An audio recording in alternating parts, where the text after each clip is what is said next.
Good evening, everyone. We all are gathered here to. Am I audible?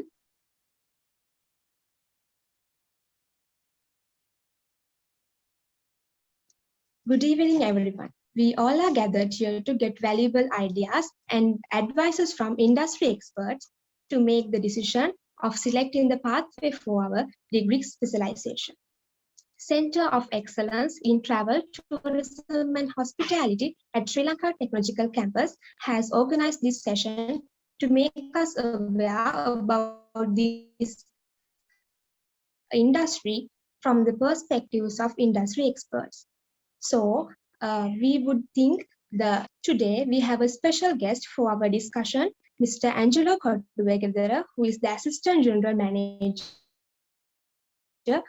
of eBusiness Development at Spence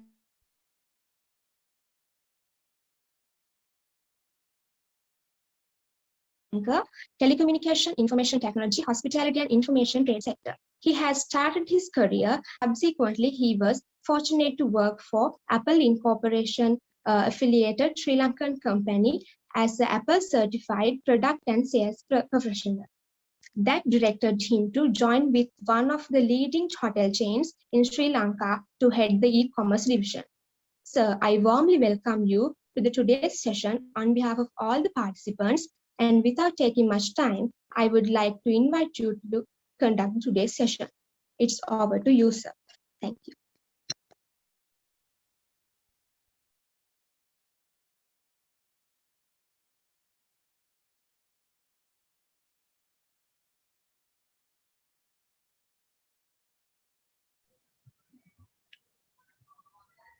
Yeah, Angelo, you can start.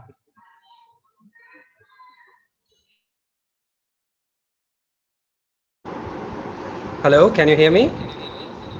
Perfect. Yeah. Perfect, yeah. Okay, thank you so much. So sorry if I was non-audible. So at any time, if you are unable to hear me or if you have a question, please feel free to ask. I would like for this to be a little bit more on a discussion basis rather than just me rambling on about what hospitality is and its components in terms of e-commerce and digital marketing. So anytime you all have a question, anything that is not clear, please feel free to ask. If we can make it like a discussion kind of situation, I think I should be able to add a little bit more towards it.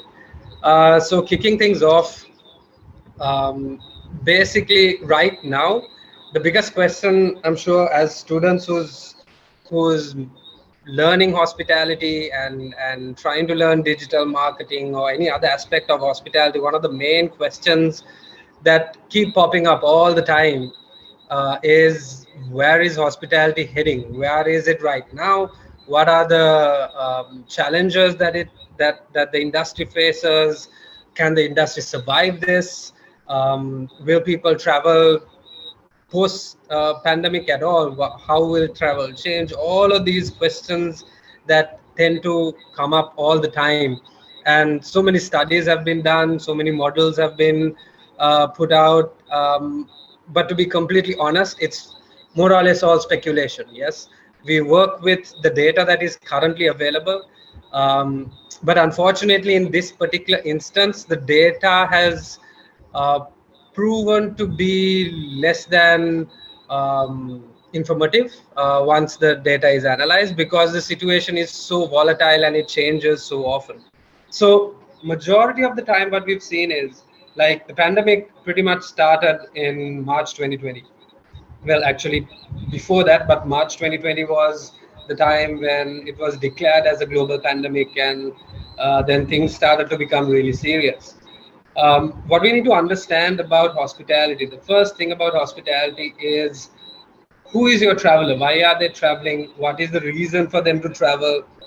Why do they pay the amounts that they do for specific properties?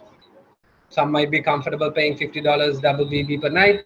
Some might be comfortable paying in the thousands, BB or whatever meal plan that may be. So the basic understanding of that is travel is a part of entertainment, as we all know that. The important thing is it's not essential entertainment. Travel becomes a part of the wallet which is called your disposable income. So ideally, any rational individual wouldn't, as soon as they get their paycheck, the first thing that they look at is not how they can spend it on travel, but they'll have more important things to look at. Once the priorities are sorted out, then you look at your basic entertainment, and then you look at your travel arrangements, whether it is within a country, whether it's micro travel, or whether it's outside the country and you're traveling to different destinations, or are you sticking to one destination. All of this entire mix of this complex mix of importance that we provide for travel has come into question. Now, the main reason for this is disposable income. It's not only hospitality that has suffered the consequences of the pandemic, it is also all other, or not all other, maybe majority of industries. Some industries have gained from it, while other industries have suffered from it. So as we all know, hospitality is an industry that is a little on the lower end of the spectrum when it comes to pandemic related activities and what has happened and how it has impacted hotel owners, travel companies, and all other industries, support industries, from linen to digital companies to web developers to um, organizations that provide consultancy to organizations providing ACs, utensils, chemical agents, whatever it may be. All of them have come under um, quite a bit of pressure to make sure that they maintain their organization and they can sustain their business and hopefully maintain it for the future once things get a little bit more settled, so to speak. So, having said that, what we have understood, what we have experienced during the course of the pandemic, specifically after the first wave completed off, after about 3 to 4 months, um, people were mostly, you and I included, were mostly frustrated. We couldn't do our daily routines, we couldn't meet our friends, we couldn't do the usual entertainment. Most people were inside houses. Even if we were allowed to go out, this new thing called a mask came in, which was new to most parts of the world, and new regulations, protocols, how we interact with each other, human behavior. There was a change in human behavior, how we look at other people, how we look at other individuals who we would not have thought to be a threat, but now is a threat by association because of the spread of the virus. Having said all of that, because of all of these restrictions that we have had, we saw this pent up demand for travel, not only in Sri Lanka, but all parts of the world, um, specifically to destinations deemed safe. So, if we all remember what happened post the first cycle of uh, the lockdowns and so on and so forth, it was a situation where, as a country, Sri Lanka was under control. And this was recognized by the international community. And a lot of travel worthy entities spoke about it and said Sri Lanka is one of the places that is safe to travel, so to speak. Or the health and safety guidelines were in action, the safety protocols were in action, and relatively speaking, moving towards or traveling towards Sri Lanka would be somewhat safe. So if you are looking to travel, maybe you can travel to Sri Lanka. Similarly to Maldives, maybe parts of Seychelles, and all these island-related or isolated destinations were considered to be okay to travel. Um, with that, having said that, Sri Lanka didn't necessarily open up the international airport for quite some time for obvious reasons. So the industry had to evolve, and this happened globally. Now, for Sri Lanka, this concept called micro travel, of where we would just travel down south or travel to Norelia or Kandy for a day or two, maybe. Specifically, day travel from Colombo to maybe down south or Negombo or wherever we travel for one day, go in the morning, come back in the evening. These micro travel related activities we were used to it. Majority of the world, yeah, while they were that concept remained, but majority of the world, especially the western part of the world, tend to travel for longer distances for longer periods of time, unlike us. So with this micro travel concept coming out and the possibility of domestic travel within the country, because we had a certain level of precaution and the pandemic spread was under control for a certain time frame, we saw a lot of domestic travel. So ideally in mid 2020, when this domestic travel started to happen, what we were speculating based on the data and projections based on income and cut on income. So a lot of salaries were reduced, people were let go, there were a lot of hardships people were facing. So based on these reductions in income, it was speculated that travel life cycles, domestic travel life cycles would be maximum about 2.5. So roughly about people would travel maybe 3 times, or maximum about 4 times maybe. So based on that, I'm sure we all saw a lot of discounts going out by a lot of hotels, putting out different offers. So it gave the opportunity for individuals in Sri Lanka for them to travel to hotels or destinations unless otherwise they couldn't afford, simply because of the reason of reducing rate. Now the reason for this rate reduction was, of course, it doesn't mean that the hotels made a lot of money and there was a lot of profit involved in it. It was not specifically the case. But the case overall was that it's important to make sure that the hotel kept running. It's a massive operation when we are looking at hotels in anywhere above like 70, 80, 100 rooms means quite a considerable operation. Even for boutique hotels, the smaller villas and so on and so forth, it was important that the business kept coming and going, and that cash flow meant coming in. So at least the operational costs we were able to achieve it. So when I say we, I mean hotels as an industry, right? Having said that, some hotels were not able to cope up with that, so they temporarily shut down, specifically the standalone or smaller hotels. But hotels that had best practices in place, specifically in terms of branding and how they have spoken to the consumer and how the consumer relates to that particular brand, the perceived value given by the consumer to that particular hotel, all of this came into play quite drastically, and it was very interesting to see that as well. Hotels who did not pay a lot of attention on things like communication strategy or communicating why they are who they are and why they do what they do. Hotels who are not able to communicate what their USPs are to the consumer. Hotels who are not able to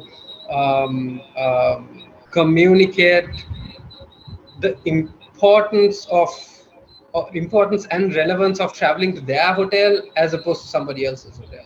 So all of these things came into full view when this travel bubble started to work within the country, specifically for Sri Lanka.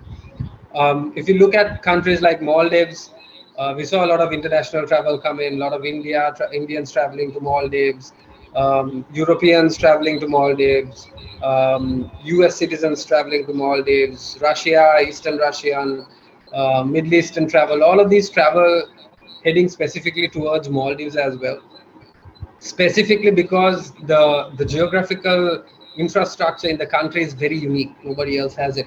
Each resort is based in an island, so by any chance if there's a situation, that islands get quarantined, but the rest of the islands are not necessarily affected. So Maldives had a very unique case. If you take other destinations, that popular destinations like London, Europe, France, USA, New York, all of these areas suffered drastically because it did not have the specific requirements on that health and safety guidelines, or people were not comfortable enough to travel outside, and not to mention a lot of travel restrictions. So if the pandemic taught us anything, travel is not going anywhere. It is something that people will associate themselves with over time and continue to develop travel habits. One of the reasons for travel to be very successful also, with or without the pandemic, has been the day-to-day work life. The world is a very strenuous place. It's very competitive. People work for long durations of time at high stress environments, highly competitive environments. So it's important to kind of take a break from the current situation they're in, with or without the pandemic, and then relax, refresh, re-energize, revitalize, all these V words that hotels love to use, and then go back and start back with the grind, so to speak. So start doing the work, going back to the daily routine, and then find another break. So this has been the life cycle that we slowly got used to. And why travel started to, from small, where it became massive and it exploded, was one of the key areas was digital, the e-commerce platforms that were available. We'll talk about it more as the session goes along. But that access level that you had to kind of gather more information, make a reservation online, do your itinerary online, book your flights online, book your ground transfers, go see attractions, do all of that online. As opposed to the traditional medium where back in the day you had to rely on a travel agent. Otherwise, how would you know where to go, what to do, where to stay? Is this a good place to stay?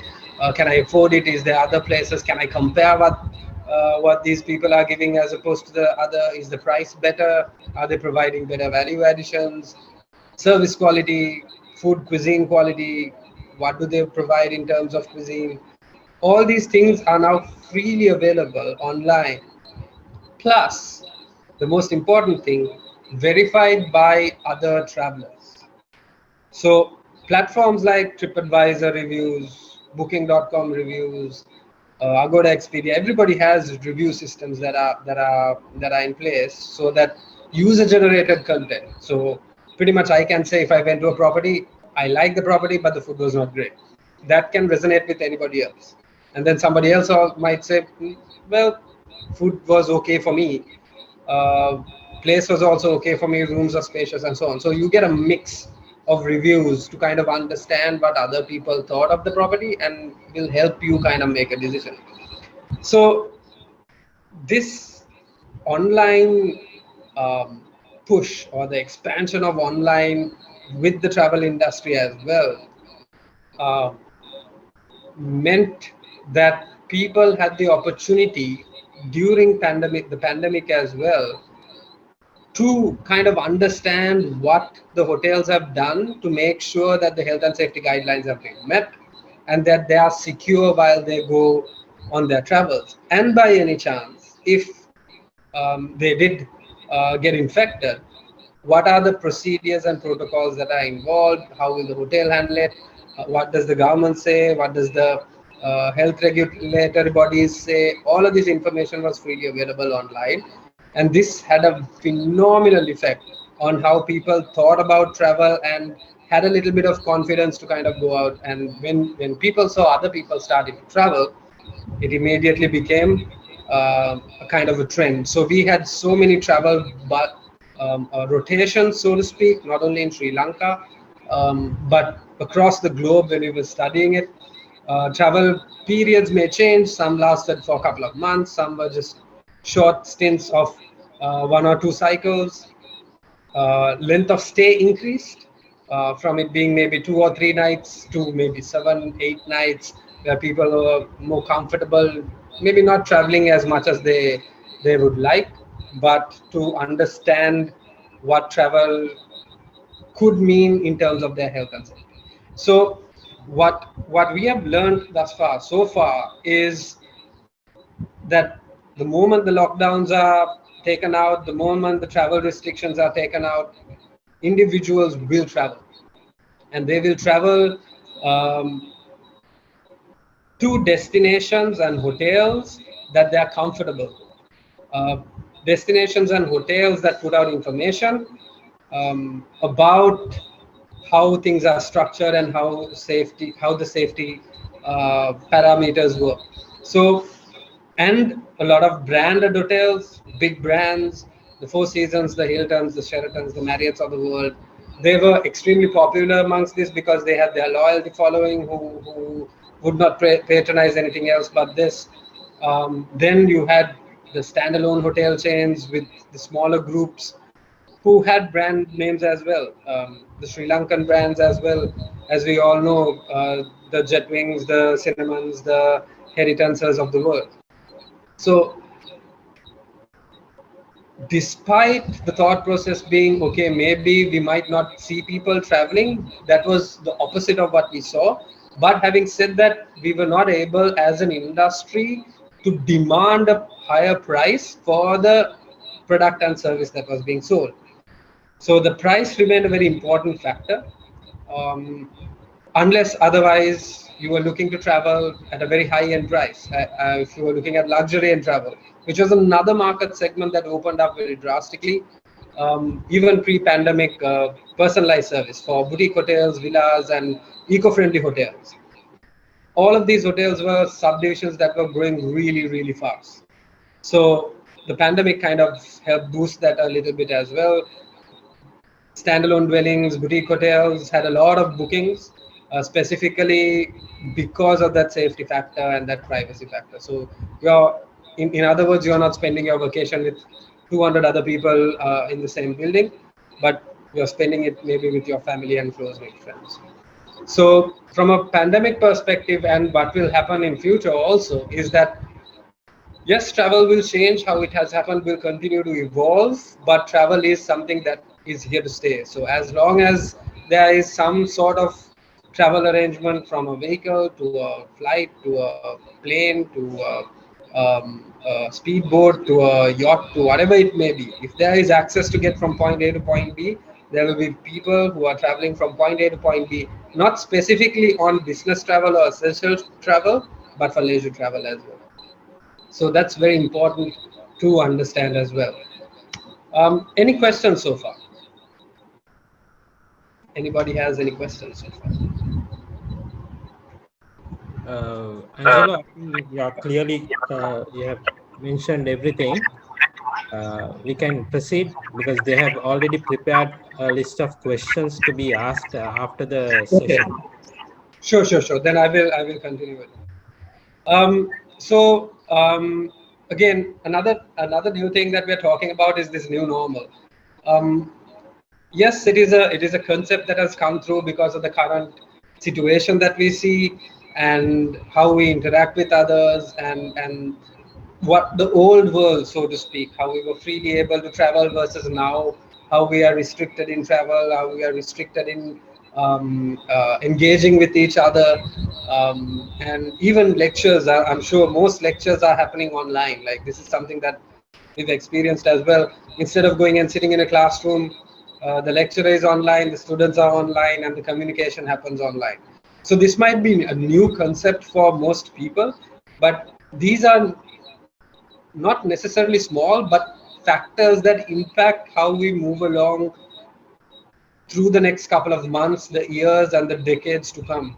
And it has what has happened with this new normal is we have been pushed easily 10 years ahead of what we would have been in terms of technology. We are using technology uh, irrespective of the age range, specifically even the senior citizens or anybody in the range of maybe 40s, 50s, 60s, 70s, who are maybe not necessarily extremely convenient or extremely savvy with devices, technological devices. Now we see to be rolling out a little bit more, specifically when it comes to smartphones. The utilization of smartphones have skyrocketed, and the majority penetration has been baby boomers. Baby boomers are, 55, 65, 75, and so on and so forth. So these individuals are taking advantage of the connectivity that is available on a mobile phone or even a simple laptop or a computer to connect with their loved ones, to connect with their office work, to connect with whatever they need to connect with, because there are restrictions. So the new normal is specifically about how technology will will be infused in us and how it will change our behavioral patterns as social creatures, as consumers, during an age of consumerism. All of this will change and has already changed. We are very comfortable shopping online right now. 1.5, 2 years ago, most people would not have been that comfortable. Maybe we would order something from eBay or Amazon, but there are specific things that we wouldn't order. There are people who would order clothes. Most people wouldn't. But now we see clothes being ordered, we see groceries being ordered, we see bookshelves, racks, TVs, fridges, electronic appliances, all of these things being ordered online and it being delivered. So these are the new things that has come into play, and technology has a lot to do with it. During the economic forum this year as well, they were talking about the great reset and how technology will impact how we communicate with each other, how change our buying patterns completely, how much we are willing to spend, the level of trust on it. So many different areas were discussed under the great reset as well. I think that's something that would be something fantastic if you have the time to go through it, freely available online. So coming full circle back to travel and the future of it. So as I said before, like travel is here to stay. Um, how we engage with it and what type of services are given may change during the pandemic. Um, Hopefully the pandemic would come under control after all the vaccines are rolled out, and then, you know, as most cases, the smartest brains on the world are working on it, and with time, hopefully this will just die out, so to speak, after the vaccines are out. But doesn't mean that it gets forgotten. The trend, the momentum that we have gained within the last couple of not couple of months, actually about a year and a half now, will only accelerate things. Um, so hotels as hoteliers providing a product and a service will and have to kind of improve what their service of proposition is, what their product proposition is, up their game, so to speak, because it's something that cannot be overlooked anymore. So back before COVID, there were hotels that you would go to because you used to go there, you know the people, you like the service. The hotel might have been a little old, but the brand name is there, so on and so forth. But in future, these things will absolutely impact the bottom line of a hotel. So service element, product element, these things will be something that is monitored very closely by the community and the community of travelers, and they will take into account every aspect of it. The product quality in terms of the room, the amenities provided, the service quality, the people, are they friendly, the food quality, the gastronomical offering, excursions, attractions, how are they different to anybody else? Why should I patronize hotel A versus hotel B? What's the reason for it? So obviously the competition will get much thicker.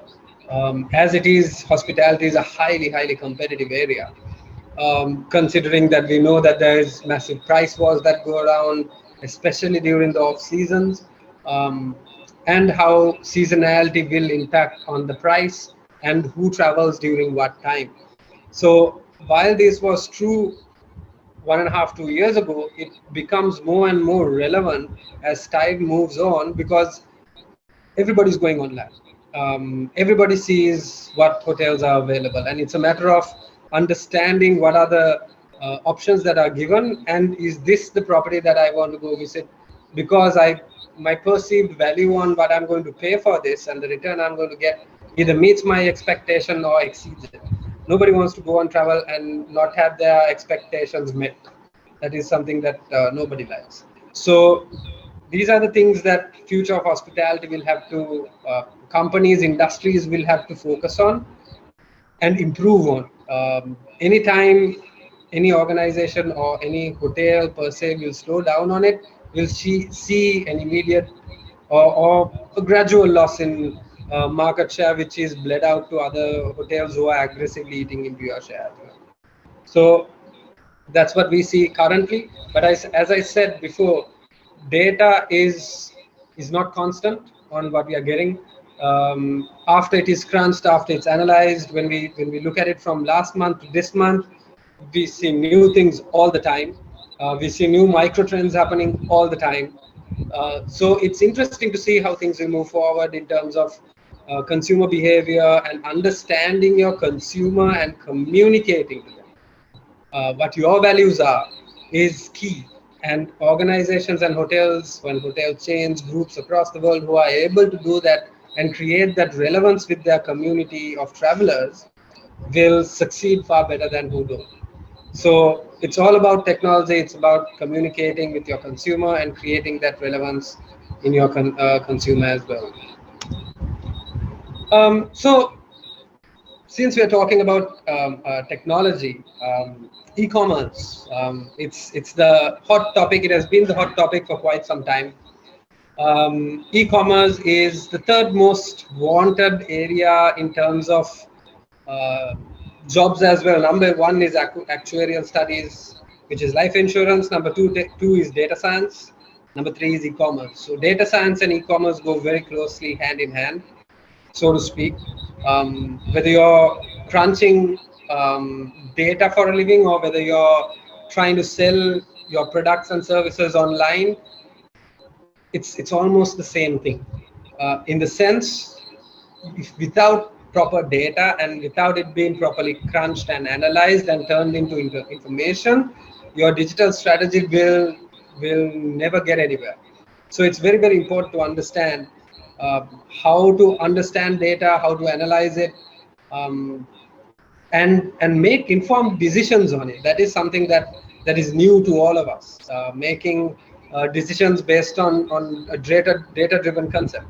Specifically countries in the APAC region, I'm not referring to countries like say China or Singapore or Japan, but I'm referring to countries like us, the countries like India, countries like Maldives, where we are still not data driven. Decisions are made a lot based on gut and instinct.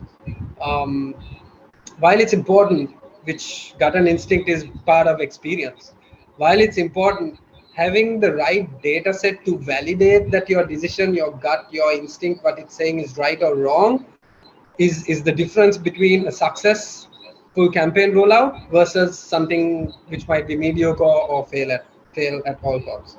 So understanding data, if you want to be in e-commerce or if you want to be in data, understanding each other is kind of important, and it makes a lot of sense as well.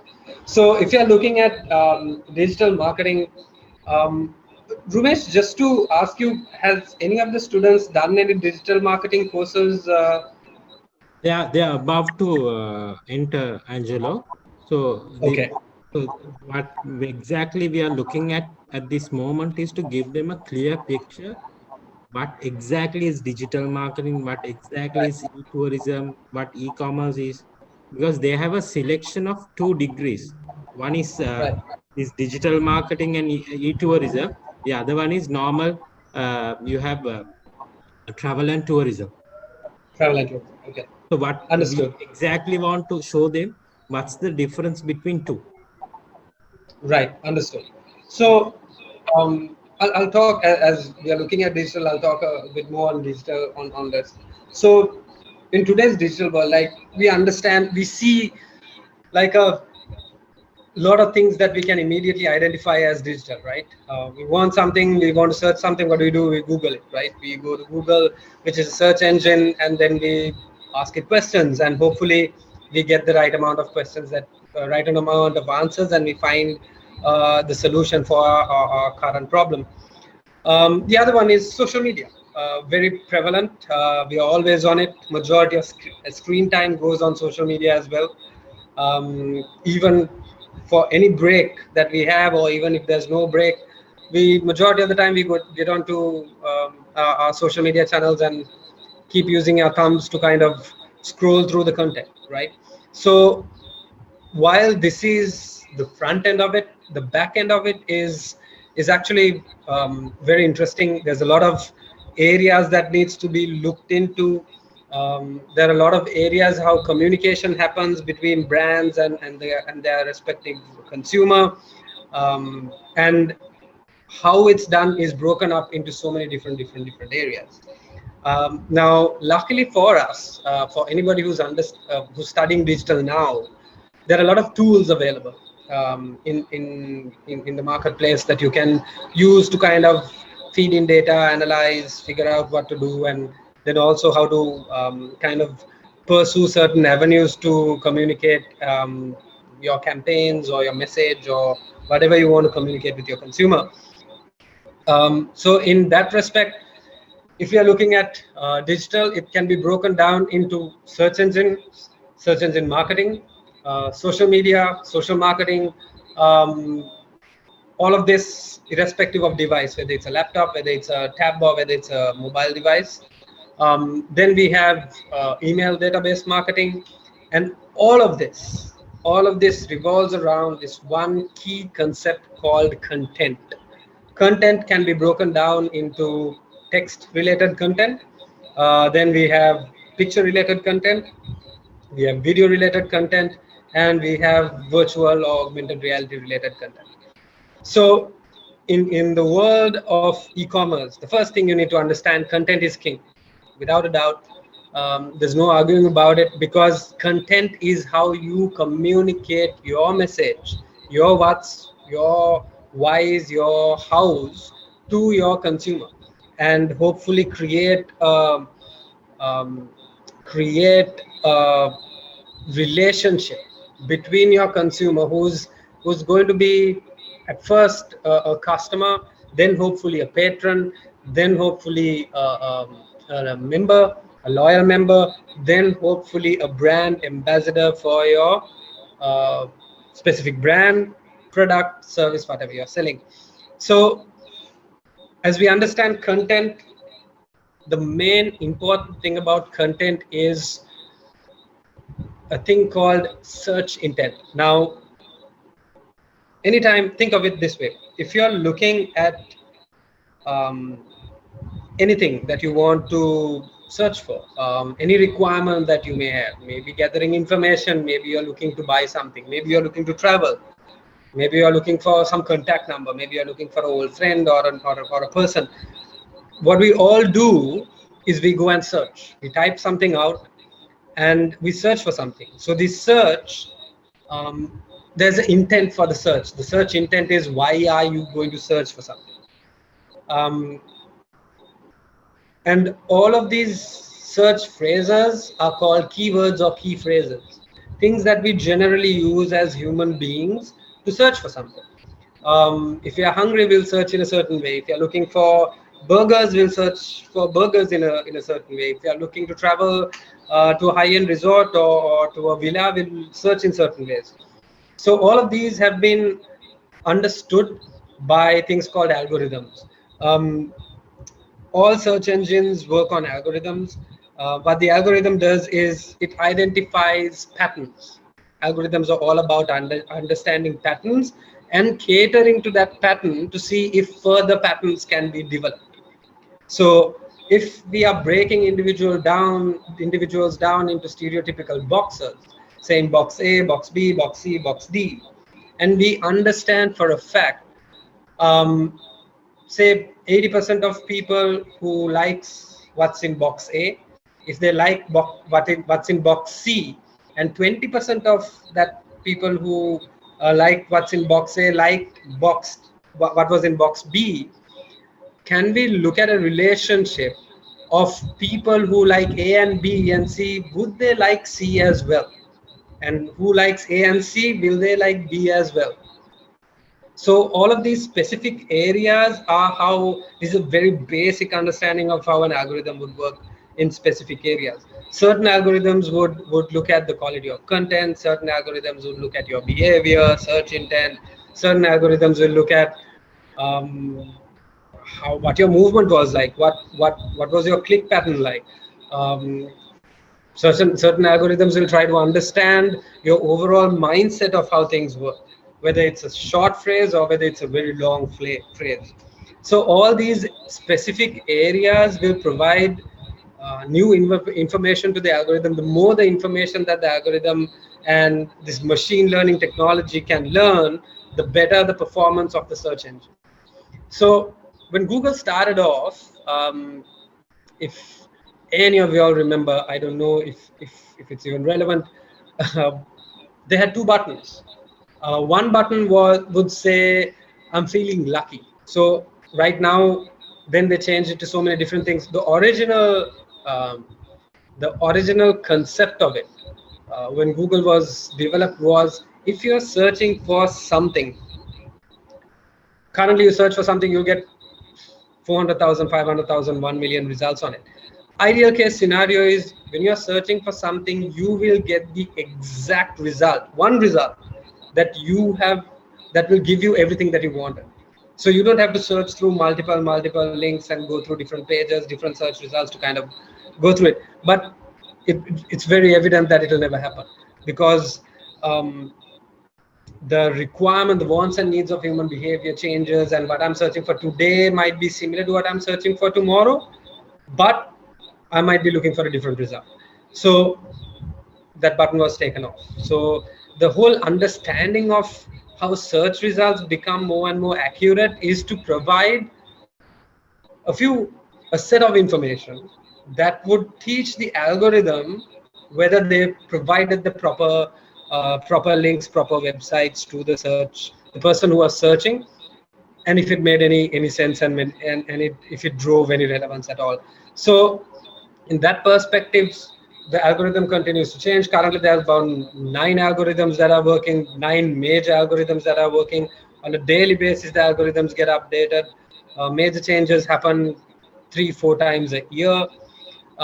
So how search is broken down in terms of these algorithms and what type of search results are given to us is broken down into 2 areas. One is organic, or search engine optimization, as it's called, in terms of the optimization part of it. The second part is the advertising part of it, search engine marketing. Some of you all must have heard PPC, or pay-per-click advertising, cost-per-click advertising, AdWords, all these display advertising, remarketing, all these technical jargons that come with it. So it's broken down into 2 buckets. So the first bucket of it is organic results.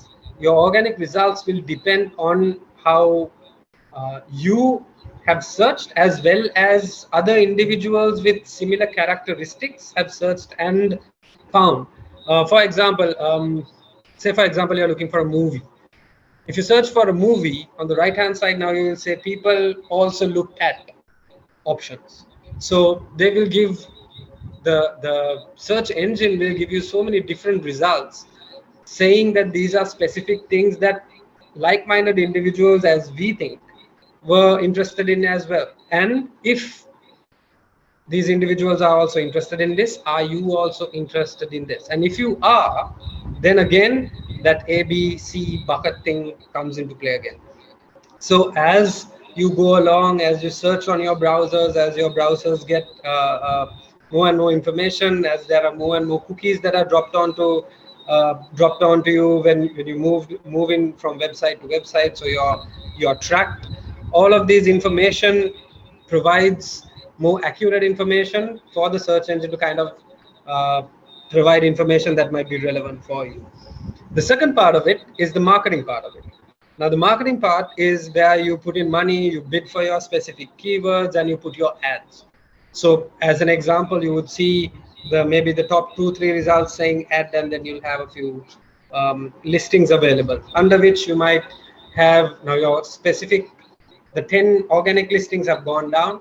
Now you'll have the what is areas, the geographic areas, the maps, the business accounts, the Google business accounts, all of these things that come in, the FAQ section that has come in. So all these areas that are trying to provide information to the person who's searching and understand the intent of the search. The whole purpose of a search engine is to understand the intent of a search. If the engine can identify it, and if you as a brand website or an organization that runs a brand website can understand what your consumer is looking for, and if you can cater to that through content, text, images, videos, virtual tours, augmented realities, whatever it may be, then the search engine, the job of the search engine is to bridge the website and you as the consumer, and then say, hey, why don't you go on this website and see if you find what you're looking for. So to do that, as we are looking at hotels specifically, we need to understand who our consumer is, how to communicate, what our language is, what's the tone of voice, is the tone of voice of your brand relevant to the individuals who you are trying to market to. I've seen so many cases where hotels have come and said, look, we've been spending so much of money on this, but we are not getting the return on the ad spend or return on the investment, so to speak. And then you dig deep and then you try to understand, okay, what has gone wrong? And that from a plethora of things, some of the things that I see quite often and is overlooked easily, apart from the technical aspect of it, is the communication. The pictures, the content doesn't necessarily speak to the audience. So if that is the case, then you need to adjust it. That adjustment is where the content comes into play again. So there are a lot of areas that as e-commerce individuals you can play around with, a lot of areas that that you can use as tools to speak to your consumer that no other medium provides. If you know the communication model in terms of senders, receivers, feedback, the entire loop, the internet has been the most versatile of all of it, and it provides so many multiple areas of interest to people to provide immediate or delayed feedback. And for you as a owner of a hotel, owner of a brand, to communicate in different ways and try to provide different value additions, maybe provide different reasons for why that individual needs to make a reservation with you rather than go to your competition.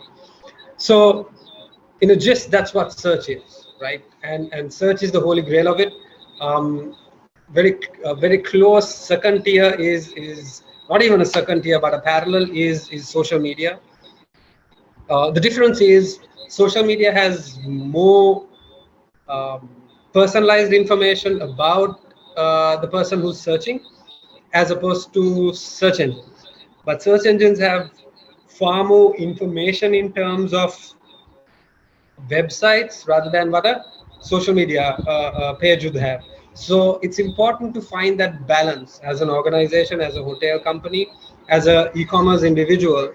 It's important to understand that balance, and that balance is where you're connecting to your target audience through your search and through your social.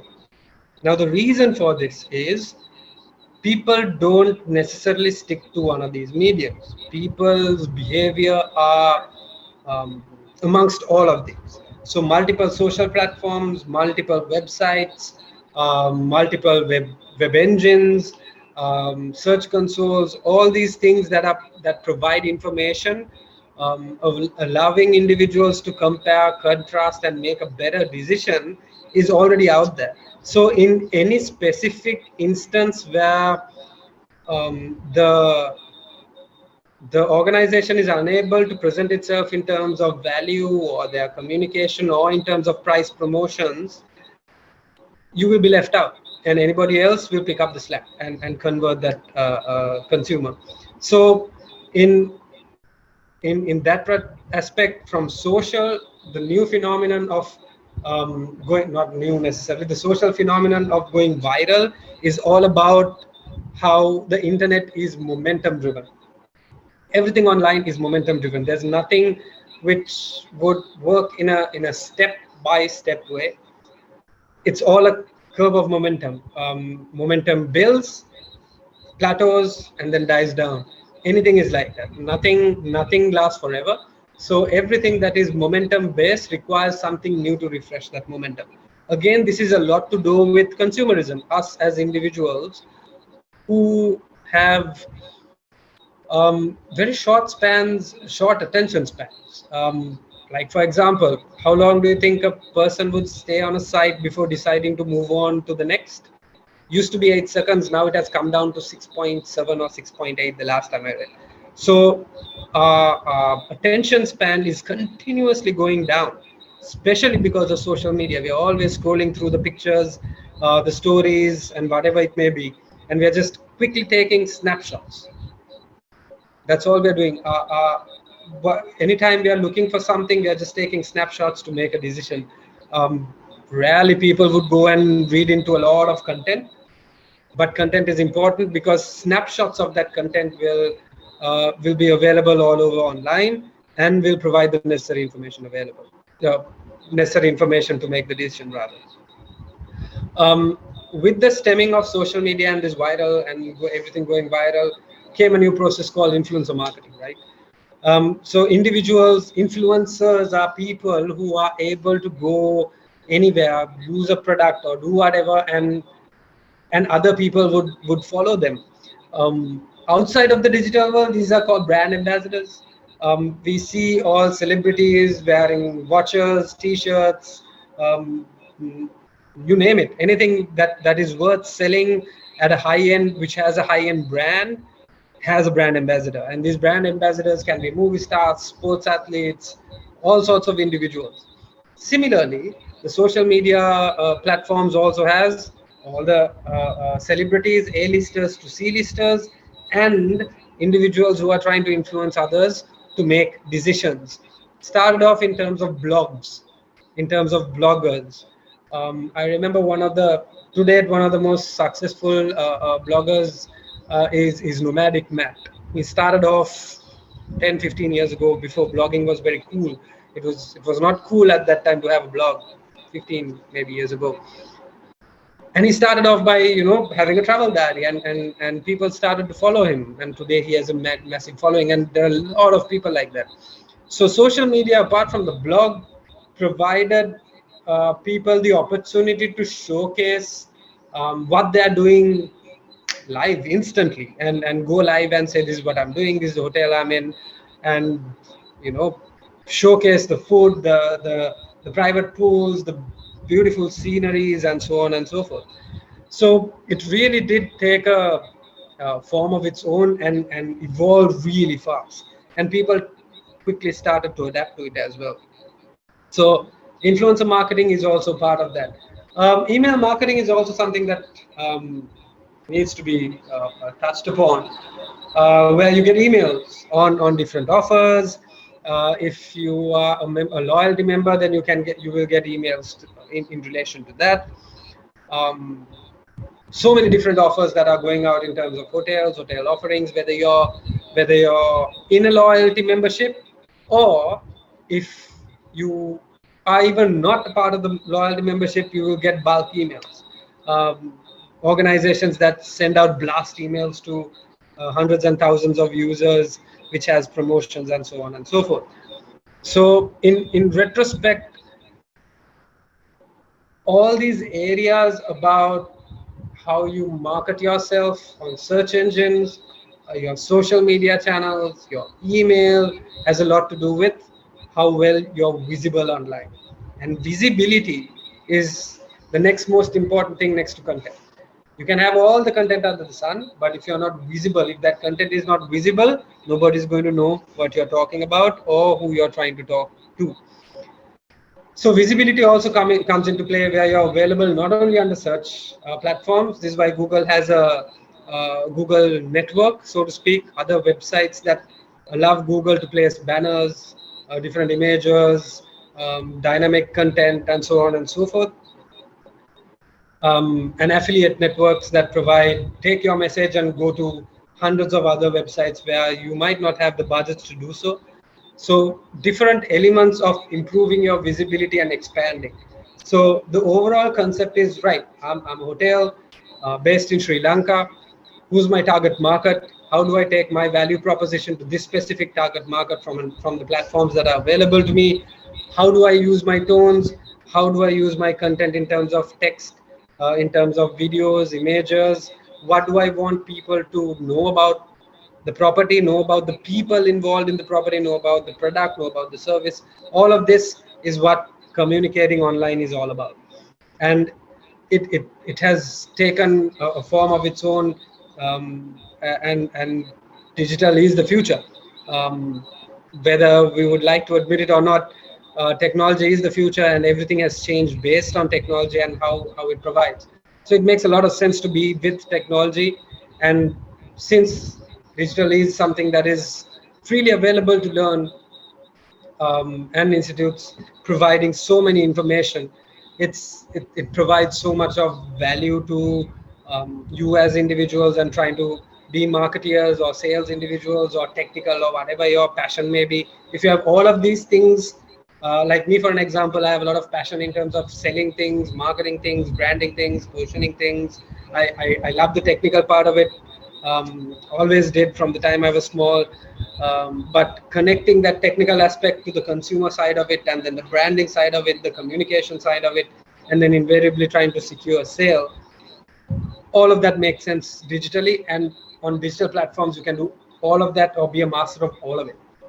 Or you can specifically be a master of specific areas as well, whether you are into communications, whether you are into the technical part of it, whether you are into more design element of it, creative part of it. So many different areas that digital offers as well. So it's not one area, multiple, a plethora of disciplines that will take quite a bit of time to kind of understand and master and experiment and learn from your failures and test. Digital is all about testing. Always test campaigns out, always test anything out. We call it split testing or A/B testing. We test everything. Everything we test. If you put a color on a button, if you're changing the content size, the text size, the spacing, if you want to move an element around, you A/B test it. You A/B test it to different random clientele, target markets, and understand how they behave. From that, get more information and test and test and test and test. Continuous optimization. So digital, the one thing about digital is, I always say this, the moment you think you know it in digital, you've just lost already. You don't know that you have lost. You can never know all of it. There's no way you can.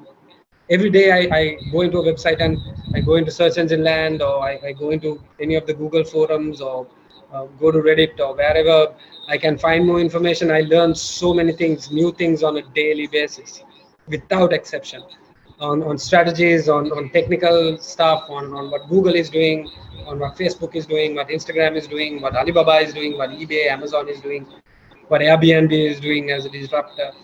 And it's all about understanding it. So the one part about e-commerce that is crucial is you need to be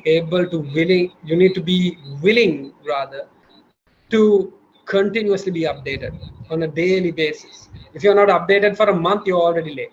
If you're not updated for a week, you're already late. So you have to understand, you have to continuously read, engage with communities. There are so many communities out there talking about digital. Google slips little information, their engineers slip information, just so that we as e-commerce people can kind of go back to the drawing board, go with all the technical specifications and see if we are on it in terms of the technical, creative, and communication part of it. So that's a general overview of digital. So specifically talking about the two big boys when it comes to search is search engine optimization, which is the organic part of it, and the digital or the search engine marketing part of it, which I will talk soon after this. So search engine optimization is making sure that your content is properly represented, your site can be properly indexed. When I mean indexed, it means Google sends out small bots. We call them spiders, bots, so many different names. They're small, minute programs that come in and try to read through everything. So for example, how it works is, say you're searching for hotels in Sri Lanka. So the moment you search for that specific keyword, and if that keyword is embedded in your website in a specific page, Google will send a bot, go through what that keyword is. So it will come to the website. They will go through the search listing on the search results page. which has areas called meta descriptions, tags, and so on and so forth. They'll go through all of those specific areas, understand what that means, go into the site, read the metadata in the site, understand what the header is saying, understand what the content is saying, and see if it's relevant. If it's relevant, then it will start listing it. If people are coming into this site and the more people come and engage with this, the algorithm will start to understand this is more and more relevant, and they will take information out of that, and all these what is boxes that are available out there with all the question and answers and the FAQ sections, all of that pop up because of this specific action. And crawlers will continuously crawl your entire website from top to bottom. Everything will be crawled. All this information is provided on so many different platforms that Google provides. Google Analytics provides all the data. Search Console provides all the technical aspects of it. Then you have the AdWords platforms, so many different platforms that will provide you information on how to structure things, and each of these is connected. So you're looking at a whole ecosystem of data and communication material and technicality that will provide you the information that you need to make informed decisions. So SEO is broken down into on-site SEO and off-site SEO. On-site SEO is, as I said, making sure the content is updated, the tags, meta descriptions, meta tags are updated, the internal links are properly done, page content is not duplicated. It's a long list of things that can be done technically to make sure that your site is properly SEO optimized in terms of a website. Then you have off-site linkages, where it works on a very referral kind of system. Let me see how I can put this now. Say, for example, in your CV,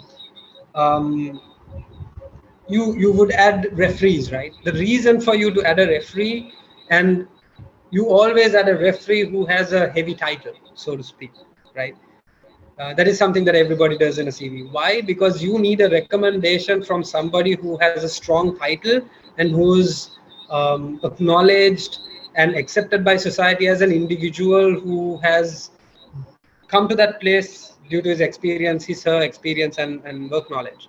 So if that person says, this person I recommend, I've worked with him or her, or I have studied with him or her, I know this person personally, and this is the if somebody can reference you to your character, to your nature, to your capabilities, and that individual is accepted by society and has depth and weight to that individual, then other people would believe it, right? It's a very simple way how referral system works online as well. If Yahoo, MSN, or Google, or somebody big, some very known good website references you and says, for whatever they say, they give you a link back, they share a link, or they do whatever, Google will take that into consideration. Link building has, there's been a lot of black hat SEO work that has happened over the ages, and Google has gotten smarter over the years. It's very difficult to get into that black hat, gray hat kind of areas now. You still can, but every time the algorithm changes, everybody who's doing wrong gets just dropped down and falls into a blacklist. So it takes time to get into it. So one advice from me, if you take anything, if you are into if you start studying e-commerce, and if you follow it as a profession as I have, never go for shortcuts. Never go for shortcuts. Always look at what needs to be done properly, and work on it from what the guidelines that are provided, which will always ensure that you're going in the right direction. So search engine marketing is pretty much the pay-per-click advertising that happens on any search engine, and even social media platforms provide a lot of advertising options. How it works is you bid on specific keywords, you bid on space, which are the two most important things when you look at online: the share of screen space, and the amount of content or the keywords that you're bidding for. So there are tools that provides information about the cost, the overall cost involved, the reach, how many people you will reach, what type of information you will get, and so on. So it has to do with text ads. You can do image ads, you can do video ads, you can do dynamic carousels, dynamic ads, visually more appealing, so to speak, and capture the attention. All of these types of ads are provided so that you as a brand, you as an e-commerce professional has the opportunity to kind of go into different areas of the web, whether it's a third-party website, whether it's a search engine, whether it's a social media platform, whatever it may be, to be relevant to this consumer who is looking, or potential traveler who is looking to travel into or make travel plans. So it's important to also understand the travel life cycle, which I won't get into in depth. But to understand whether when they're in preparation, whether they're in the form of gathering information and doing their research, to comparing products, to comparing prices, to destinations, to hotels, to getting into the nitty-gritty as value additions, what type of meals, what's the room type, what's the price for that room type, and so on. So all of these things at different stages of the life cycle, it's important to be present at the proper life cycle with the proper communication. Any PPC campaign that works well is where you have placed your ads at the proper time, where the person is in the stage of that specific life cycle. So it's very important to understand that as well. Understanding your target market, communicating to them properly, getting that information, break it down, lay it out as go to the smallest minute detail you possibly can, and then rebuild to optimize the campaign again, and do that over and over and over again, and your campaigns will reach heights that others won't be able to. So I'm not going to again get into a lot of depth of it. I'm going to leave some time for questions as well. So that's the search engine marketing part of it. Social goes without saying, is arguably one of the strongest tools the internet has for the brand to go in search of their target consumer, get to that consumer, and provide that information that is necessary for them to make that decision and finalize and click on that book now button. So there are so many social platforms. Different parts of the world may use different social networks for different reasons. We are still a lot into Facebook, Instagram, maybe TikTok, LinkedIn maybe to a certain extent. For example, Twitter is not very popular amongst this part of the world, but extremely popular in the western part of the world. So many, like Snapchats, the Pinterest of the world, so many different social media platforms. What is important to understand is that each social channel behaves differently and caters to a different requirement you as the consumer, or you as the person who's engaging with the platform has. Think about it. Facebook is different towards Instagram, is different towards Twitter, is different to Snapchat, is different to maybe TikTok, it's different to something else, and so on and so forth. So each channel provides different requirements that we ourselves did not know that we had. Before Facebook came, there were pages called MySpace and High Five and things like that. Facebook developed on that particular model, of which came a more picture-related model, which is called Instagram. Then came another picture-related one called Snapchat. Pinterest was there, of course, but has a different target market. There's a absolutely text-based format as well called Twitter. Unfortunately for us, our part of the world, we consume things more visually in terms of pictures, videos, and so on. This is one reason why YouTube, in the matter of APAC, is in certain markets as a search engine has surpassed Google for hotel search. This is from Google and YouTube. These guys, I was in a conference when this conversation happened, and the reason we were talking about in terms of why YouTube is becoming more and more popular for search content is because our part of the world doesn't want to read too much. We are not into reading long text or short text. We just want to finish things off really fast. We like visual things to just quickly understand again on that snap. The Western world are able to snap from text blurbs, so to speak. APAC is more into visual aid. So these are really cool interactions that happens, and it's really interesting to have these conversations with the guys who kind of invented all of these, and then they kind of come and share their feedback and their information with us, and it provides so much of information on how the journey of the consumer has changed, how consumer behavior has changed, how we interact with technology has changed as well. So it's always important, and as we always think, the social platforms are now stacked. We have so many social platforms. Why do we want another one? But the moment somebody finds a niche and creeps into it, it becomes massive. The most recent success being TikTok. So many different things that can happen in the social environment, all because of consumer behavior and how we um, look at things.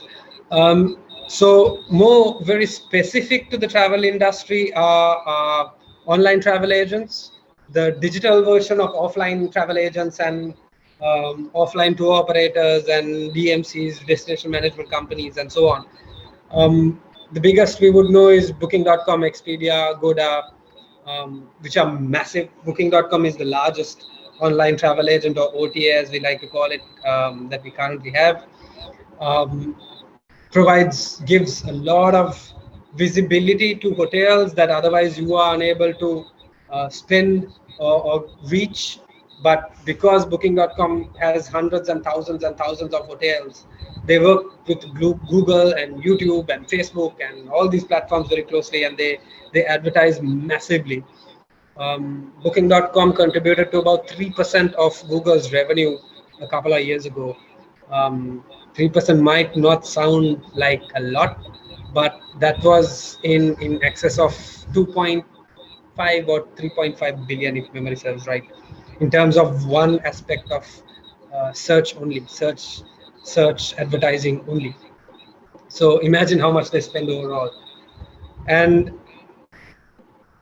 different OTAs function and has strength in different areas. Booking.com will be strong in one area, Expedia is strong in the US, Agoda is strong in the Middle East and APAC countries, Booking.com, Europe, APAC, so on and so forth.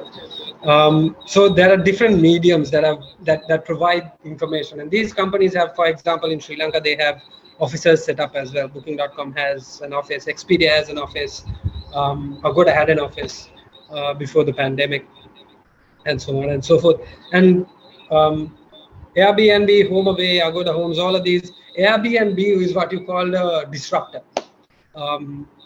Specifically speaking, Airbnb was a model that stemmed off this thing called couchsurfing, and it was basically to say this also, couchsurfing came into play when the world was in recession. People didn't have money to travel, so people didn't have money to travel, and people didn't have money themselves. So what did they do?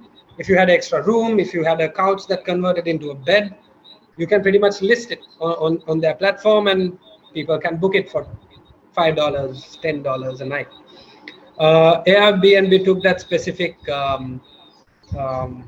concept of social sharing and then took it to a whole other level. So they pretty much took the industry and turned it upside down and said, look, if you want to travel, you don't necessarily need to travel to a hotel. You can travel and go, you can spend more money on other things that you would like to enjoy rather than spending it on the hotel room. If you're not planning to stay in the hotel room, then you can spend it on attractions or whatever else that you want to do. And you can do it for a fraction of the cost, and it's at a person's home. It can be a room, it can be again a couch or a sofa that is available. Then you have websites like, for example, TripAdvisor, which was a UGC site, a user-generated content site, which reviewed hotels. Now, which has conformed into a meta search engine, Meta search engines are engines that take information from different websites. For example, Kayak or TripAdvisor or Google also has a meta search engine. Pretty much takes information from your brand site, Agoda, Booking.com, Expedia, all of these places, and shows it in one form and say, look, these are the prices. If the pricing matches, or is it on the same room type? Are they providing the same value additions? Is the price parity properly maintained? Who do you want to book through? So meta search engines have exploded into what it is today. They also provide a lot of visibility to hotels. So it's quite important that all these channels are used to kind of make sure that your visibility is out there. So there are systems that help manage all these channels, um, and then try and kind of expand on the visibility, and by the end of the day kind of convert as many reservations as possible. So affiliate marketing models are also pretty much what I just discussed, in terms of when you don't have the ability to reach out to all the consumers out there, or get into all the nitty-gritties of the website. You partner with one company or one service provider who does it for 1,000 sites here, another 1,000 sites here, and another 1,000 sites there. It'll be a win-win situation where your cost is controlled, and you work on a whatever model that you have, a commission model or whatever model you have with these service providers, to kind of get your visibility out there. So the potential to go digital is limitless. Doesn't mean that traditional marketing material, traditional sales channels will die off anytime soon. They will also be there. It will be a gradual shift. If anything, what the pandemic has done is kind of push towards digital a little bit more, and reduce that life cycle, as opposed to kind of it being dragged on for a longer period of time. So whatever you choose, whether it's digital or whether it is traditional mediums, hospitality is something that will continue to thrive. It's one of the largest industries in the planet right now, and I think there's so much of potential for it. Um, so very quickly, just want to touch a little bit on revenue management as well. Revenue management also goes very hand in hand with sales and so on and so forth. It's pretty much about how a hotel can yield and get one more dollar for a room that you sell, or a meal that you sell, or any other ancillary service that you sell. So in a nutshell, that's what revenue management is. It's also integral part of all hotel operations now. Everybody's getting into revenue management. More advanced destinations got into revenue management 10, 15 years ago. We are in the process of getting to it as destinations as well. So there's a lot of potential in the market space for digital experts, revenue experts, um, even traditional marketing, traditional sales experts who have that capability of building PR, talking to sales, going to agents, talking with agents and operators, and maintaining relationships. So I think that's about the gist of what I want to kind of touch on. Um, any questions you all might have, please feel free to throw it at me. Thanks, Angelo. It was very lovely, and I mean, I got a lot of information which I never thought of, and basically you have Yeah. covered the entire pathway. So thanks again. So over to the presenters. I mean, over to the people who are handling the session. Thuni, you can start the session of QA. Yeah. Thank you for sharing valuable ideas, sir. Let's open up the Q&A session for the audience, and you are allowed to clear your doubts. So over to Ursula. Thank you, Tuni. So, Mr. Angelo, as we are about to enter to e-tourism and e-commerce job market, what are the benefits and job opportunities in the job market? Okay, so in terms of hospitality, specifically in Sri Lanka and the close-knit region, there is quite a bit of a gap in terms of experts who have an understanding of digital, specifically in terms of online marketing, the technical online distribution part of it, website development or very tech savvy part of it, and also the communication, creative, social part of it as well. I mean, this is an experience that we always have. Like when we look at hiring or expanding teams, it becomes seemingly difficult to hire individuals who has some sort of qualification or have an understanding. So I've been doing e-commerce for about roughly about now 13, maybe 14 years. Um, and it has always been my experience, like for every 25, 30 people that I've worked with, maybe there's one person who has come with a qualification or who has come with a background. Everybody else has been trained. So we have to train individuals from scratch to kind of um, to where they need to be. So there is a massive vacuum in the market for individuals who are specializing in digital aspects, whether it's creative, whether it's technical, whether it's distribution, whatever it may be. So yeah, there's quite a number of opportunity, not only in Sri Lanka but globally, because it's a relatively new subject, maybe 15, 20 years old maximum, and there's miles and miles to go in terms of reaching potential. So there's a lot of opportunities for people who have qualification and who know what they're talking about. So it becomes easy to kind of hit the ground running.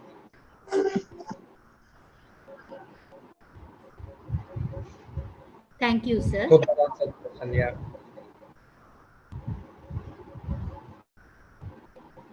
Sir, how is the recognition in the international job market to the e-tourism and e-commerce, and what are the international certifications we should acquire to stable in this field? Okay. So it's recognition is universal. Like any country you go to, e-commerce is something that is, if there's travel and if they're serious about their travel as an industry, then e-commerce is a must-have. So that goes without a doubt. In terms of recognition, um, SLTC provides recognition. Also, there are like tools or recognition provided by Google, Facebook, all these free to learn kind of tools that are available on everything you want to kind of know about e-commerce. And master's programs are definitely available out there. Sri Lanka, I'm not sure if SLTC is providing a master's program.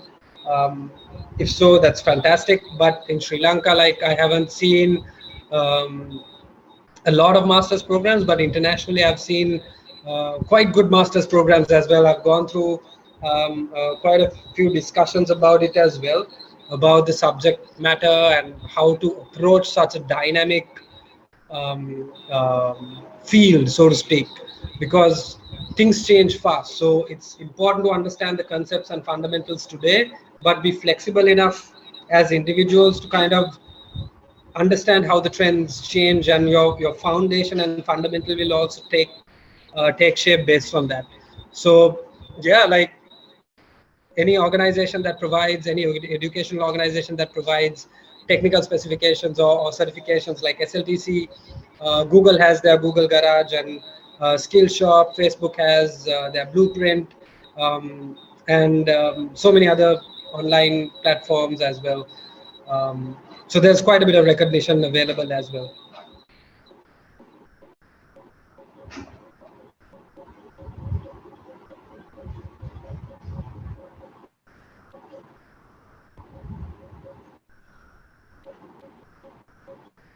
Hope that helped. Any other questions?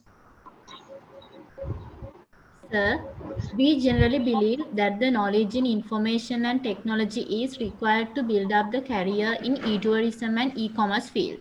What are the qualifications and knowledge that we have to acquire to reach better level in e-tourism and e-commerce field? Okay, this is a question I get asked quite a lot. So basically, you don't need a degree in computer science to kind of get into e-commerce. If you know your way around a computer, if you know your way around a phone, and if you're comfortable in handling small systems, like we are very used to it, right? We get on to Facebook, we get on to Instagram, we go on our emails. So systems are not seemingly complicated if you're not specifically going on a more technical role. You can go on a more communication creative role, which would require less technical requirement for you to understand it. But once you get used to the creative aspect and how you once you understand the concept of it, if you're feeling comfortable, you can slowly get into the more technical aspects as well. Having said that, getting into e-commerce is easy. I think it's one of the easiest subjects to get into. If all you need is a little bit of passion to understand things, if you like communications, if you like branding, if you like how to understand how to sell things, if you like to understand behavior of consumers, then it's just a natural intake to you, and you will like it even more because there's so much of data for you to understand it, as opposed to the offline mediums where data becomes the sketchy part of it. um, the entry barrier is very, very low for you to get into it. But my personal understanding is, if you are to master the mediums, then some sort of technical knowledge is required. So that depends on how you grasp things, and what vertical inside the this massive ecosystem of e-commerce, what vertical you want to pursue, or multiple verticals you want to pursue. So you don't necessarily need a degree in computer science, so to speak. So yeah, the entry barriers are very low, so it should be very easy for anybody to get into e-commerce. Thank you, sir. Sir, as an industry expert, would you believe that undergraduates have sufficient knowledge to do researches and projects while studying? And if we intend to be an entrepreneur after graduating, how and what are the things that we have to focus on? Okay, good question. To answer your first question, yes. Do as much research as you possibly can. Um, I'll give you an example from myself. I'm um, more of a research assignment based. When I was a student, I was more of a research and assignment based student. I used to love doing research, going online, going into libraries, just trying to read, um, just trying to understand the complexities and what works out. So it's my personal opinion also is that, in terms of education, research and development of that research, and understanding how research works and how to apply it into the subject, how to apply it into your, from the subject, from that knowledge, how do you apply it into your workspace, is very important. So to understand to answer your first question, yes, it's very important, and it's something that needs to be focused on quite a bit. Um, and if you're looking at being an entrepreneur, it's a tough road. I'm not going to lie to you and say that it's easy. Um, I've been a part of more than a couple of startups, and it it's different to a corporate structure. It's more enticing. You get to learn the entire width, depth of what the business is all about. Um, but there are a lot of potholes. The best way for an entrepreneur, or to become an entrepreneur, is do your startup first. Do a lot of reading, understand what is required in the box of what this whole startup community is and what's outside the box. There are few things that are important to understand before getting into a startup. First thing is to understand the requirement. You need to find a requirement in the market, a niche requirement, or a large scale requirement, or a niche requirement that can turn into a mass scale requirement.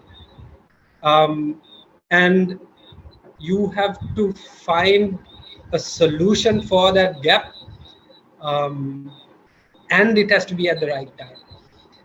And you have to have the right people working with you with the same amount of passion. Um, and you need the cash inflows and the cash inputs, and the technology inflows and the inputs, um, uh, financial advice, taxation advice, human resource management, organizational culture management. All of these things need to be studied to get into a startup. It's not that it's extremely difficult. It is not that it's difficult. Most people don't pay attention to multiple areas when it comes to a startup. That's why startups fail. It has a very high tendency of failing because of that. It also has to do a lot to do rather with time and how you present it. Whether you go to market at the right time or whether at the wrong time, and to the proper target market is very important. Um, the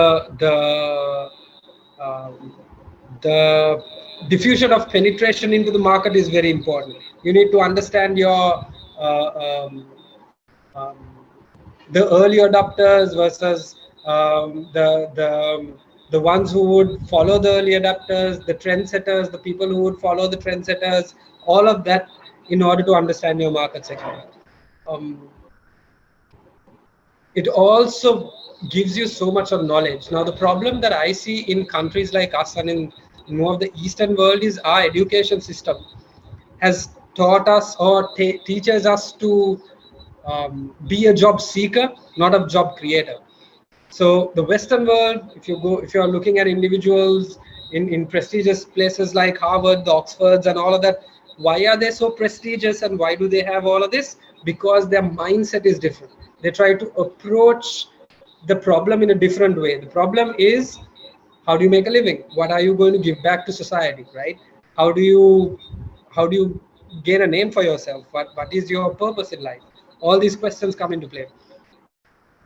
In that respect, the Harvards and the Oxfords of the world, they teach individuals to be job creators. They want to get them to create something new, a new product, a new development, a new service, something that nobody thought of, or something that everybody has thought of, but nobody has found a solution for.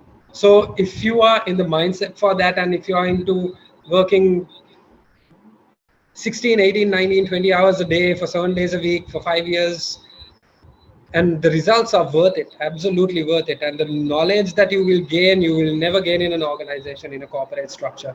Because an organizational structure, you are stuck into one role and you will be an absolute expert in that specific line, but you will not have the overall understanding of how a business operates, how it interacts with the market, the socioeconomic conditions, all of these things come into play. But if whoever of you all are interested in start doing your startup, my advice to you all: first read up as much as possible, understand a gap in the market, find a solution, get into the market at the right price, right time, right price, and work as hard as you can on it. If it works, it works. If it doesn't work, you'll have learning and then redo it again. So I've seen a lot of success stories based on how people have been passionate about it. Good question. Hope that answered your question also. Any other questions? Sir, currently the globe as well as the hospitality industry has been greatly affected by the COVID-19 pandemic. So how e-tourism can be utilized for the betterment of the hospitality industry during COVID-19 and post-COVID-19 period? Yeah, so like if you look at it, currently majority of people who are making reservations are making them, sorry, pardon me, are making them directly through either the brand website of the hotel or the social media channel of the hotel, or through an online travel agent or whatever digital form. The reason for that is majority of the agents and operators right now who work on group business, bulk business, charters, all of this are no longer able to cater to that market. Why? People are not allowed to go in bulk. People are not allowed to go in groups or massive plane charters. And people do not have that requirement or necessity to go in large groups. You would rather go with your close-knit family and friends, enjoy your vacation and come back safe. Because of that, and the option of the digital mediums providing the information really fast, the pricing being very dynamic, so pricing will go up, go down depending on the demand curve, demand supply curve pretty much. And the versatility online the online mediums in terms of the ability to cancel, amend reservations. You directly communicate with the hotel, not a third party who is coordinating on behalf of you. So any ailment you have, whether you want to change the dates, whether you want to cancel the reservation, whether you want to upgrade, degrade your rooms, change hotels, do whatever you want, you can do it online, or you can just call them up based on your reservation that you have done online. So there's no middleman per se. So technology has made the world smaller, and specifically so for hotels. As the transition from online is on offline to online happened, the pandemic kind of took 5 years of that time frame and completely omitted it and made it um, um, um, made people patronize online mediums more than the traditional mediums. So digital will continue, and it will soon become the strongest. It already is in most cases the strongest channel that provides reservations to hotels. Moving forward, it'll only solidify that specific area. The only difference is now we have this thing called the online travel agents like Booking.coms, the Agodas, and the Expedias of the world. Right now, they have a little bit more control over the brand website of a specific hotel, but with time we will see that shift also happening, where the brand website kind of will have more relevance than the online agents as well.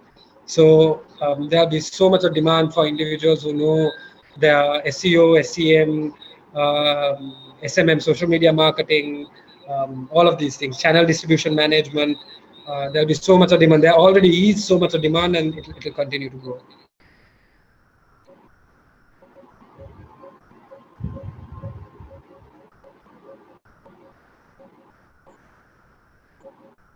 Hope that answered. Yeah. Nowadays, e-tourism field has a higher demand. Would you think that demand will remain same even in the future? And as an e-tourism and e-commerce expert, what are the threats that you predict we might have to face in the future? The demand won't stay the same. The demand will increase, no doubt. The biggest threat in terms of e-commerce is data. Now, I'll give you a small example before I answer that question. Now, recently, Apple rolled out new security features on their devices, which restricts us from accessing or having access to specific information through these devices about not personal use. We don't get a lot of personal use information, but we get generic stereotypical boxes that we can kind of say, okay, this is how we need to kind of manage our target group and how we target our audience. So it gave quite a breakdown where we could target based on interest levels, events, what individuals have done in the past, their behavior, and so on. But with Apple bringing in some privacy restrictions that restricted Google quite a bit from being able to reach those customers, and it put quite a bit of restrictions on Facebook as well. So as brands, as e-commerce professionals, for us the problem is we were able to talk to a certain guest in a certain way, or a cluster of guests in a certain way, but now it's becoming seemingly difficult. Now the problem is that data security is very important. Personal information is very important. Most people might not know that they're entering so much of personal information to be utilized, but people do enter a lot of information willingly, right?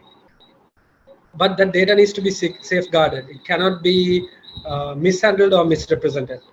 At the same time, that data allows specific brands, products, services to kind of reach individuals and kind of cater to their need, what they want, or even create needs. So finding the balance between data security and privacy and being able to talk to these consumers in the right way without being intrusive is one of the biggest challenges that e-commerce has. And the threat is, at any given time, no matter how secure a system is, leaks can happen, right? So the loss of data, the leakage of data can be harmful. There are a lot of entities or people out there who try to exploit these kind of things. So it's important that security is properly maintained, proper web security, proper firewalls, spam walls, whatever is required. Having said that, even these, there are bypassers and so on. So the biggest threat that I see the for the for the whole of e-commerce is the ability for you to safeguard yourself and your data, at the same time not restrict people from being able to talk to you in terms of their brand and their product and whatever. So in that balance, that finding that balance is the most difficult part right now, because pretty much our entire lives are online. The algorithms and these social cluster buckets have more information about us than and we they know more about us than we know about ourselves, frankly speaking, because of the breakdowns and the analytical way that they go through certain behavioral patterns that we don't know that we have. So safeguarding those are the biggest threat, and finding that balance is the biggest threat. Thank you, sir. There are undergraduates who are willing to carry out their jobs in tourism and hospitality sector separately. By following e-tourism degree, can we directly enter to the hospitality field? What are the top levels that we can obtain in hospitality industry by doing e-tourism degree? Okay, so to answer your first question, yes, you can directly get into the hospitality industry. Um, if you are specializing in e-commerce, you won't be specifically placed at a hotel at operational level. So traditional travel and tourism is about operational, um, housekeeping, front office, reservations, F&B, whatever it may be, right? Um, Here it's more of a corporate job, in terms of making sure that you might be placed most probably in the head office or a regional office, where your responsibility is to make sure that the product, the services that is provided by the hotel and maintained by the operational staff is communicated, to the global market, to the specific target markets, and you're able to convert them into sale in one form or the other. Even if you're in the creative space, you are in that whole life cycle of converting an individual, to come to your hotel. Having said that, doesn't necessarily mean that you are just structured inside a head office and you only know that part. So I've been in hospitality and tourism since 2010, I believe. And I've worked with about, I don't know, 75, maybe 80 hotels roughly. And understanding the operational part becomes part and parcel of the life. You might not know to the extent of, say, somebody who's following specific areas in housekeeping or F&B. You might not know that to the extent of that, but you'll know a good 50-60% of what needs to be known. I've worked with so many operational projects. I've I've worked not only in e-commerce. I've worked in hotel level operations, how to execute it, how to update the whole operation, the value addition, the hotel offering, and so on. When you're working in hotels, ideally, especially when you're in places such as digital, where you're looking at marketing and positioning your hotel, traveling to hotels become a part and parcel of life. So you always tend to travel to hotels. You go from meeting everybody from the front office to the housekeeper to the kitchen to pretty much everybody, and understand their operation. And it's vital that you do that as well, because when you know that, only you can start communicating what's going on at the hotel. How do you communicate about the chef or the F&B offerings, or the or the quality of sleep at the hotel, or the quietness or the relaxation of the hotel, or whether it's a bustling hotel. The only way you can do that is when you understand the operation as well. So you have to work very, very closely with the operational team without any exaggeration or exception, in order for you to be successful as an e-commerce individual trying to sell a hotel, market and sell a hotel. So there will be a part where you have to understand all of these as well.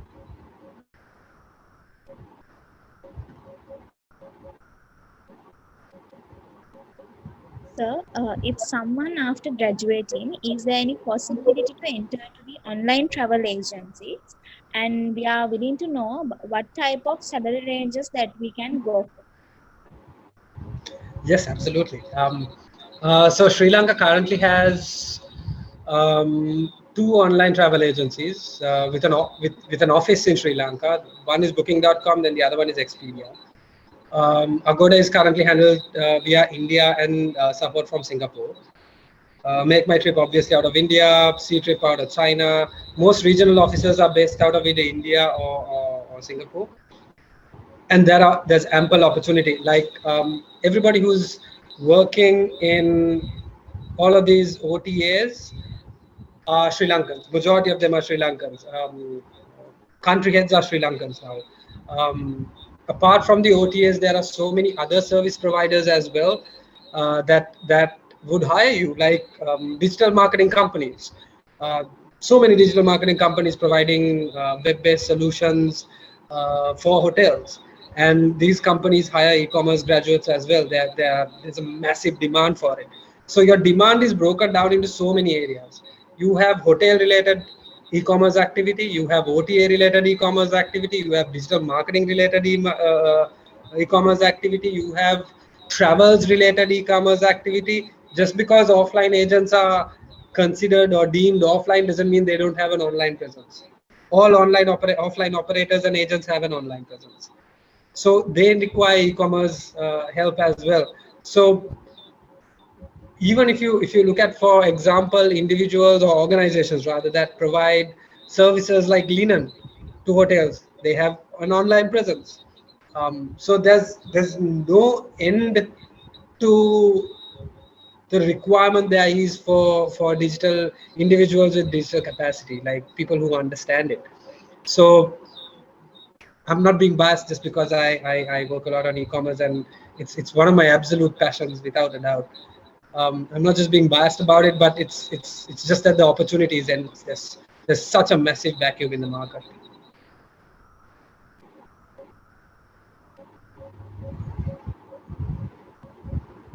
Sir, when we finish our bachelor degree, what are the academic qualifications like master's, PhD that we have to gain to success in our career paths? Tough question. Depends on who you are and who you want to be. It depends, right? It's very difficult to give a straight answer to that, specifically because until you start working, maybe say you have your digital degree in digital and you start working for a year or two, then you will try kind of understand where you would want to go, whether you want to be in management as by doing a general MBA, or do you want to specialize in marketing and digital, do you want to specialize in consumer behavior and digital, do you want to get into um, operations and digital, or sales and digital. The opportunities are pretty much endless. It all depends on who you are as an individual, and whether you require that qualification for you to gain a couple of steps that you need to in your life to progress in your career, to progress as individuals. So what I would suggest um, is, when I was young, just to give you a bit of relevance, when I was in my 20s, I had no idea what I wanted to be. I tried so many different things. I learned so many different things outside of qualification as well, just to see if it made sense for me to understand it. Most of the time, it was because I was curious. I just wanted to understand how things worked. That was it. And I didn't know it at the time, but it has paid dividend in so many ways today, and I'm sure also in future. So my advice to you: don't be in a hurry to get into the masters and the PhDs. First, focus on what you want to do right now. Understand where your passion is at. Apply it at a workspace or at your own startup or whatever you want to do. Apply it. Then understand what type of um, things that you want to learn. Read about it online. If you're focusing on digital, then your computer and your phone will give you all the information you need on Google it, YouTube it, Wiki it, whatever you want to do it, Reddit, all these areas, Mashables, all of these places will give you so much of information. Study things to gain knowledge. Once you understand what those knowledge is, and then when you find an area that you really like and you want to go really in depth, then decide whether you want to go in that specific direction for your masters and your PhD and so on. Without doing all of that, don't make a harsh decision. Just go with what you understand, go with what you love to do, and then apply it. When you do that, you will find the answer for yourself, I think. Thank you, sir. Over to Theory. Finally, we have come to the end of today's discussion. So I would like to thank Mr. Angelo Kotuwegedera, who is the Assistant General Manager of eBusiness Development at Aitken Spence Hotels. Sir, thank you so much for the valuable advices and thank you for giving us the time from your busy schedule. We really appreciate it.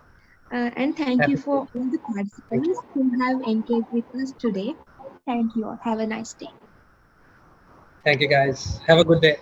Bye bye. Thanks, Angelo.